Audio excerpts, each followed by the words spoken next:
Hi dears, welcome to Aegon learning. അപ്പൊ നിങ്ങൾ ആദ്യമായിട്ട് ടേം എക്സാം അറ്റൻഡ് ചെയ്യാൻ പോവുകയാണ്. അത് നിങ്ങളുടെ ഫസ്റ്റ് എക്സാം ഹിന്ദിയാണ്.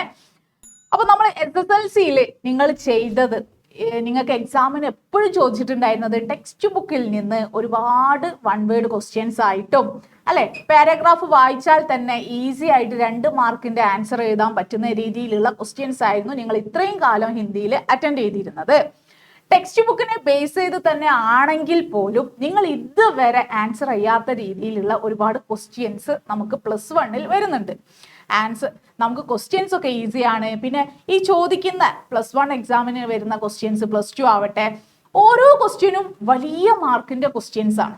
ഇപ്പൊ നമുക്ക് സംക്ഷേപ് കരെ, പിന്നെ അത് കൂടാതെ ഫിലിമി സമീക്ഷ, ഇങ്ങനെയൊക്കെ ചോദിച്ചു കഴിഞ്ഞാൽ ചോദ്യം എന്താണെന്ന് നിങ്ങൾക്ക് മനസ്സിലാക്കണം.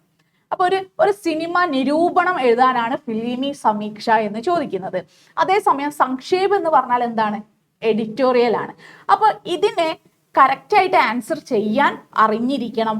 പിന്നെ ഇത് നമ്മൾ ടെക്സ്റ്റ് ബുക്കിൽ നിന്ന് മാത്രമല്ല ചോദിക്കുക. നമ്മൾ ടെക്സ്റ്റ് ബുക്കിൽ പഠിച്ച ആ ചോദ്യമല്ല നമുക്ക് ഒരിക്കലും ആ ക്വസ്റ്റ്യൻ പേപ്പറിൽ ഉണ്ടാവുക. ഓരോ തവണയും പുതിയ പുതിയ ചോദ്യങ്ങളായിരിക്കും. ഇതിലിപ്പോൾ നിങ്ങൾക്ക് ഫിലിമി സമീക്ഷ എപ്പോഴും നിങ്ങൾക്ക് അറിയുന്ന അല്ലെങ്കിൽ നിങ്ങൾക്ക് ഇഷ്ടപ്പെട്ട ഒരു സിനിമയെ കുറിച്ചാണ് ചോദിക്കുന്നത്. അപ്പൊ നിങ്ങൾക്ക് എന്ത് എഴുതാൻ മതി? ഒരു സിനിമയെ കുറിച്ച് ഒരു സിനിമ നിരൂപണം നിങ്ങൾക്ക് പഠിച്ചു വെച്ച് കഴിഞ്ഞാൽ, സമീക്ഷ പഠിച്ചു കഴിഞ്ഞാൽ നിങ്ങൾക്ക് എക്സാമിന് എഴുതാം. ഇപ്പൊ ഞാനിവിടെ താരേ ജമീൻ പർ എന്ന സിനിമയുടെ സമീക്ഷയാണ് എടുത്തിട്ടുള്ളത്. അപ്പൊ നമ്മൾ ഏതാണോ നമ്മൾ ഏത് ഫിലിമിനെ കുറിച്ചാണോ എഴുതുന്നത് ആ പേര് നമ്മൾ അവിടെ ഹെഡിങ് ആയിട്ട് കൊടുക്കുന്നു. അപ്പൊ ഇവിടെ നോക്കൂ, മേരാ മൻ പസന്ത് അല്ലെ, നിങ്ങൾക്ക് ഇഷ്ടപ്പെട്ട ഒരു സിനിമയെ കുറിച്ച് എഴുതാനാണ് പറഞ്ഞിരിക്കുന്നത്. മൻ പസന്ത് ഫിലിം ഹേ, മൻ പസന്ത് ഫിലിം ഹേ. നോക്കണം, ഇത് എത്ര മാർക്കിനാണെന്ന് അറിയാമോ ചോദ്യം വന്നിരുന്നത്? 8 മാർക്കിന് ചോദിക്കുന്ന ചോദ്യമാണ് എന്ന് നിങ്ങൾ ഓർത്ത് വെക്കുക. ഇങ്ങനെ ഒരു ക്വസ്റ്റ്യൻ എന്തായാലും നമ്മുടെ ക്വസ്റ്റ്യൻ പേപ്പറിൽ ഉണ്ടാകുകയും ചെയ്യും. അപ്പൊ നമുക്ക് ഇഷ്ടപ്പെട്ട ഏതെങ്കിലും ഒരു സിനിമയെ കുറിച്ച് നിങ്ങൾക്ക് പഠിക്കാം. നിങ്ങളുടെ കയ്യിൽ നോട്ടില്ലെങ്കിൽ നിങ്ങൾ താരേ ജമീൻ പർ എന്ന ഈ സിനിമയെ കുറിച്ച് തന്നെ പഠിച്ചു വെക്കാം. മൻ പസന്ത് ഫിലിം ഹേ താരേ ജമീൻ പർ. 8 साल का बालक ईशान और उसका अध्यापक राम शंकर निगुम्ब की कहानी है यह. അപ്പൊ നമുക്ക് ഇഷ്ടപ്പെട്ട സിനിമയെ കുറിച്ച് പറഞ്ഞു. അതിൽ ഏതാണ് ആ സിനിമയിലെ കഥാപാത്രങ്ങൾ ആരൊക്കെ? ഇവിടെ കഥാപാത്രങ്ങൾക്കാണ് ഇമ്പോർട്ടൻസ്. അവരെ പറഞ്ഞു. ഇനി ബാലക് ഇഷാൻ ജബ് ബോർഡിംഗ് സ്കൂൾ പहुंचता है तब से उदास जाता है. ആ സിനിമയുടെ പ്രധാന മർമ്മം എന്ന് പറയുന്നത് ഒരു കുട്ടിയായ ബാലകനായ ഇഷാൻ ബോർഡിംഗ് സ്കൂളിലേക്ക് എത്തുന്നു അല്ലെ. നല്ല ബെറ്റർ എഡ്യൂക്കേഷന് വേണ്ടിയിട്ട് പാരന്റ്സ് എവിടെ കൊണ്ടുപോയാക്കുന്നു? ബോർഡിങ്ങിലാക്കുന്നു. പക്ഷെ അവിടെ എത്തുന്നതോടുകൂടി ആ കുട്ടി തൻ്റെ അമ്മയിൽ നിന്ന് വേർപിരിഞ്ഞ് നിൽക്കുന്ന ആ വിഷമവും ആ കുട്ടി വല്ലാതെ എന്താകുന്നു? വിഷമാവസ്ഥയിലേക്ക് പോകുന്നു. स्कूल में राम शंकर नामक अध्यापक जब उसे मिलता है उसके आदत ബദൽനെ ലഗ്താ ഹെ. ആദത്ത് എന്ന വാക്കിന്റെ അർത്ഥം ശീലം. അങ്ങനെ സ്കൂളിൽ രാം ശങ്കർ എന്ന പേരിൽ ഒരു അധ്യാപകൻ വരുന്നു. രാം ശങ്കർ നിഗുംബ് എന്ന പേരിൽ അമീർ ഖാൻ ആണ് ഒരു അധ്യാപകനായിട്ട് ആ സ്കൂളിലേക്ക് എത്തുന്നു. ആ അധ്യാപകൻ കാണിക്കുന്ന ഈ കുട്ടിയോട് കാണിക്കുന്ന, ഇഷാനോട് കാണിക്കുന്ന ആ ഒരു കെയറിങ്ങും സ്നേഹവും ഒക്കെ ആ കുട്ടികളിൽ പതുക്കെ പതുക്കെ എന്താകുന്നു? ആ ഒരു വിഷമത്തെയൊക്കെ മാറ്റി കുറച്ചുകൂടെ ആ സ്കൂളുമായിട്ട് അല്ലെ, ആ കുട്ടിയുടെ വിഷമത്തെയൊക്കെ ദൂരെയാക്കി ആ കുട്ടി ഒന്ന് ആ ഒരു സ്കൂളിന്റെ അന്തരീക്ഷവുമായിട്ട് മുന്നോട്ടേക്ക് ഇങ്ങനെ കുറച്ചുകൂടെ ഇഷ്ടപ്പെട്ടു തുടങ്ങി. ഛാത്ര കെ പ്രത്യേക ഖൂബിയോ കോ അധ്യാപക പെഹചാൻതാ ഹെ. അപ്പൊ ഇവിടെ ഇദ്ദേഹം എങ്ങനെയുള്ള അധ്യാപകനായിരുന്നു? കുട്ടികളുടെ ഇഷ്ടം തിരിച്ചറിഞ്ഞ് പഠിപ്പിക്കുന്ന ആളായിരുന്നു. അപ്പൊ ഇദ്ദേഹം ഇഷാനിന്റെ ഇഷ്ടങ്ങളെ മനസ്സിലാക്കുന്നു. അപ്പൊ അവന്റെ ഇഷ്ടം എന്താണ്? അവന് കളർ ചെയ്യാൻ ഇഷ്ടമാണ്, ചിത്രം വരയ്ക്കാൻ അവന് ഇഷ്ടമാണ്. അപ്പൊ അതിനെ പ്രോത്സാഹിപ്പിക്കുന്നു കൂടുതലായിട്ട്. ഓർ ഉസെ പ്രേരണ ബി ദേത്താ ഹെ. പ്രേരണ എന്ന് പറഞ്ഞാൽ എന്താ? പ്രോത്സാഹനവും നൽകുന്നു. നമ്മൾ മലയാളത്തിൽ തന്നെ ഉപയോഗിക്കുന്ന വേർഡാണ് അല്ലെ, പ്രേരണ. പ്രേരിപ്പിക്കുന്ന വെച്ചാൽ അവരെ പ്രോത്സാഹിപ്പിക്കുന്നു കൂടുതലായിട്ട്, അവന് ഇഷ്ടമുള്ള കാര്യങ്ങൾക്ക് പ്രോത്സാഹിപ്പിക്കുന്നു. ईशान की भूमिका में दर्शील सफारी और अध्यापक की भूमिका में आमिर खान ने अपनी अपनी भूमिका अच्छी तरह निभाई है. ഇവിടെ ഭൂമിക എന്ന് പറയുന്നത് റോളാണ്. ഇഷാൻ കി ഭൂമിക, ഇഷാൻ എന്ന കഥാപാത്രത്തിന്റെ റോള് അഭിനയിച്ചിരിക്കുന്നത് ആരാണ്? ദർശീൽ സഫാരി എന്ന് പറയുന്ന കുട്ടിയും.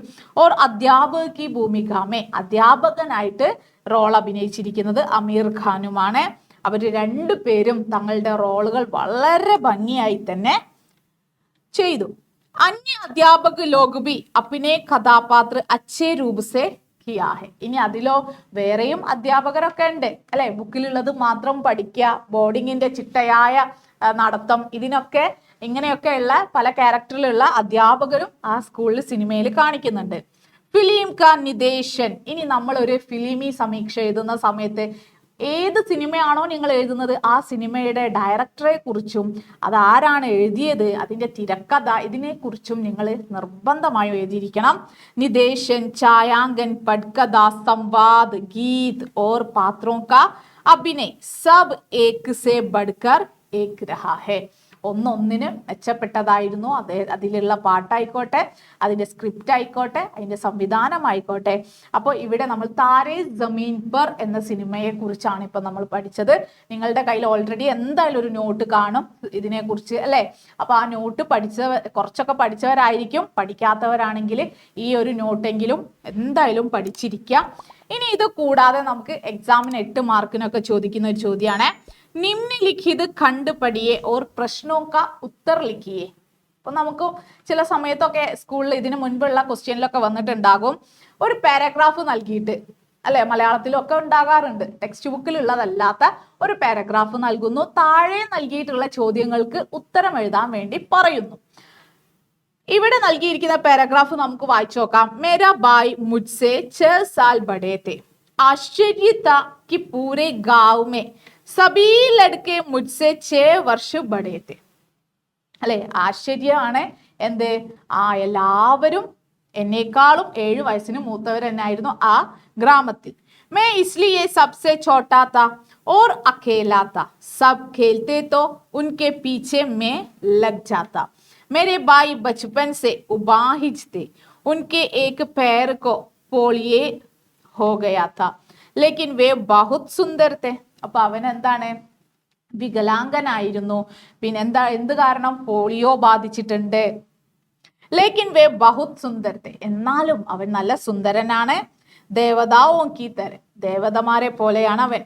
വേ ആസ്പാസ് കെ കൈ ഗാവോं से सबसे अच्छे तैराक थे और उनको हाथ के पंजों को लड़ाई में कोई नहीं हरा सकता था. ഇനി നമ്മളിങ്ങനെ ഇതല്ലേ പഞ്ച, അതിങ്ങനെ കൈ പിടിച്ച് അവന് നോക്കുകയാണെങ്കിൽ ആർക്കും അവനെ തോൽപ്പിക്കാൻ സാധിക്കില്ലായിരുന്നു. അവൻ അത്രക്ക് ശക്തിയൊക്കെ ഉണ്ടായിരുന്നു. അപ്പൊ അവന് നല്ല സുന്ദരനാണ്, നല്ല ആരോഗ്യമൊക്കെ ഉണ്ട്. പക്ഷെ പോളിയോ ബാധിച്ചിട്ട് അവന് നടക്കാൻ പറ്റില്ല. അപ്പൊ ഇവിടെ നമുക്കൊരു ചോദ്യം വന്നിരിക്കുന്നത്, ഖണ്ഡ് കാ സംക്ഷേപൻ കീജിയെ ഓർ ശീർഷക് മേ, ശീർഷക് എന്താണ്, മേ ഓർ ബായ്.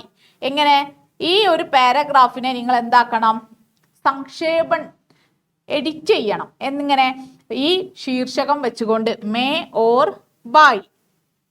അപ്പൊ ഈ സംക്ഷേപൺ എന്ന് പറഞ്ഞാൽ നമുക്ക് തന്നിരിക്കുന്ന പാരഗ്രാഫിന്റെ അതിൽ പ്രധാനമായും പറയുന്ന അതിന്റെ ആശയം അല്ലെങ്കിൽ അതിന്റെ ഒരു മർമ്മഭാഗം നഷ്ടപ്പെടാനും പാടില്ല. എന്നാൽ അതിനെ ചുരുക്കി എഴുതുകയും വേണം. ഇങ്ങനെ വേണം ഒരു സംക്ഷേപണം നമ്മൾ തയ്യാറാക്കുവാൻ. അപ്പൊ ഇവിടെ നോക്കൂ, മേരാ ബായി ജോ ഉംർ മേ മുജ്സെ 6 साल बड़े थे, सभी लोग उससे बहुत प्यार करते थे, मैं भी उसके मित्रों के साथ खेलते थे. ഞാനും അവന്റെ സുഹൃത്തുക്കൾക്കൊപ്പം കളിക്കുമായിരുന്നു. बाई उबाहिज होने के कारण सभी लोग उससे अधिक प्यार करते थे. तैराकी में भी वह आगे थे. അപ്പൊ ഇവിടെ നമ്മൾ നേരത്തെ പറഞ്ഞിരിക്കുന്ന കാര്യങ്ങളുടെ പോയിന്റ്സ് ഒന്ന്, പ്രധാനപ്പെട്ട പോയിന്റ്സ് നഷ്ടപ്പെടാതെ നോക്കണം.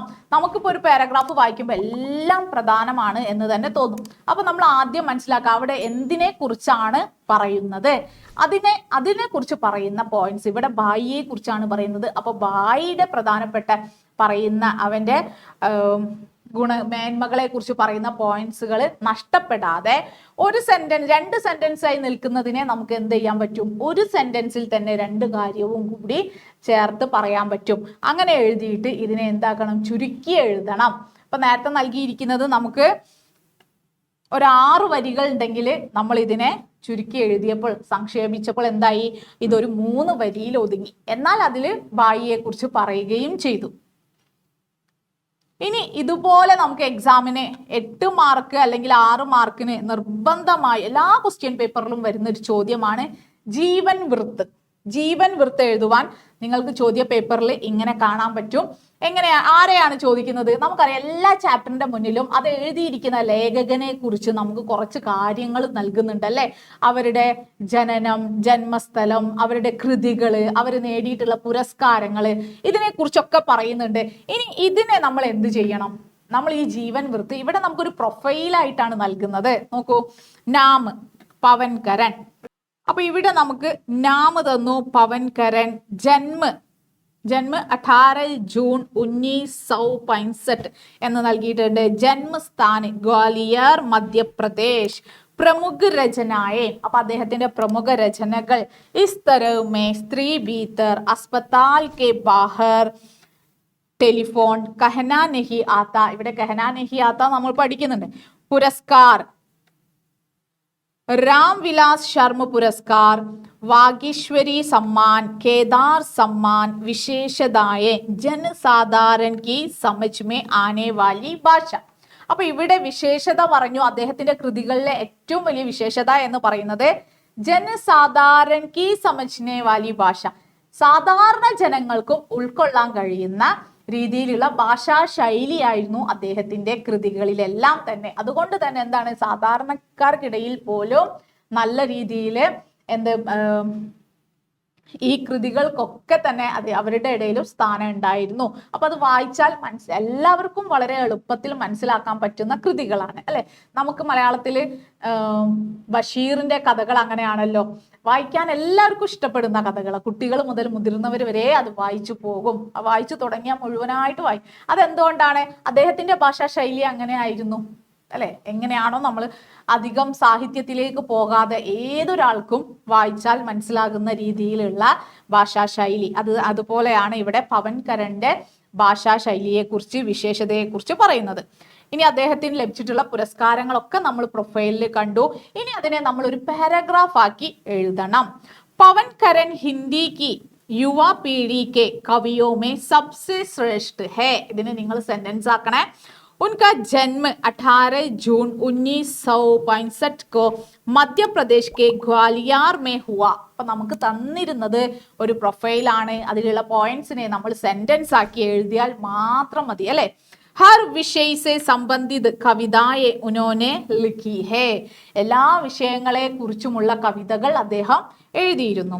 उनकी प्रमुख रचनाएं है इस तरह में, स्त्री मेरे भीतर, अस्पताल के बाहर, ടെലിഫോൺ, കഹനാ നെഹി ആത്ത ആദി. അപ്പൊ ഇതൊക്കെ ഇദ്ദേഹം എഴുതിയിരിക്കുന്ന കൃതികളാണ്. കഹനാ നെഹി ആത്ത, പിന്നെയോ ഇസ്തരമേ എന്നൊക്കെ തുടങ്ങിയിരിക്കുന്നത്. അപ്പൊ ഇവിടെ നമുക്ക് ആ കവിയുടെ പ്രൊഫൈലിൽ ഉള്ളതിനെയൊക്കെ നമുക്ക് സെന്റൻസ് ആക്കി ഇവിടെ എഴുതി കഴിഞ്ഞാൽ, ഇനി രാം വിലാസ് ശർമ്മ പുരസ്കാർ, वागीश्वरी सम्मान आदि से वे पुरस्कृत है.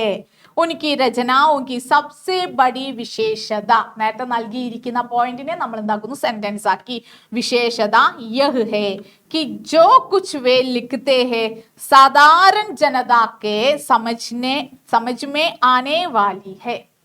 അപ്പൊ അദ്ദേഹത്തിന്റെ ഏറ്റവും വലിയ വിശേഷത, രചനകളുടെ വിശേഷത എന്ന് പറഞ്ഞു.